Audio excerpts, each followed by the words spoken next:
Go find your basket of fruit and pick out an apple you think looks good. Now, using a sharp cutting knife, carefully cut the apple at a slight diagonal so that it slices right through the center of the apple core. While we're here, let's save 2 of the seeds because we'll be needing them later. Now that we've got our 2 halves, let's take the side that still has the bottom attached and place it face down on a cutting board.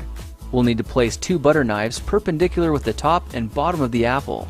Now we can carefully cut down along one side of the apple core until the knife bottoms out on our makeshift spacers, then use the spacers as a guide to gently cut in from the side.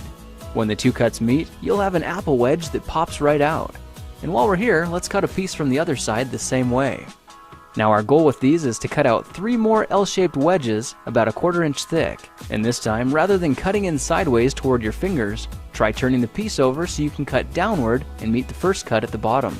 Now with a little wiggle, a new apple wedge should break free.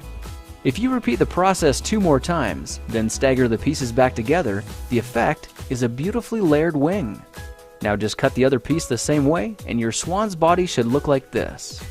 To make a place for the head, all we need to do is carefully cut into the front of the body and gently lift the pieces out to reveal a clean and fairly deep groove.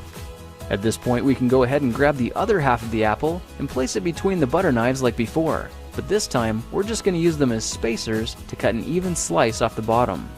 You can see that repeating this process 3 or 4 times gives us a nice variety of shapes and sizes. Now look for a piece that resembles a heart that's been slightly flattened on top. All it takes to form the swan head is 3 strategic cuts with a knife. I made 1 angled cut to form the head, a horizontal cut to form the neck, and 1 slanted cut at the bottom for the base.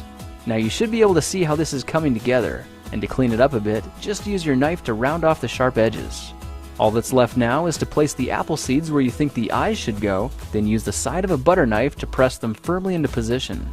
When both eyes look good, simply drop the neck into place, and you're done. You've just created a beautiful and decorative apple swan. I spritzed mine with a bit of lemon juice to help prevent it from turning brown, then put it on display to show off for our dinner guests later that night. If you try using different apples, you'll get a nice contrast of colors, and every bird will look a little bit different. Well, now you know how to take any ordinary apple and turn it into a decorative and edible apple swan. If you like this project, perhaps you'll like some of my others. Check them out at thekingofrandom.com.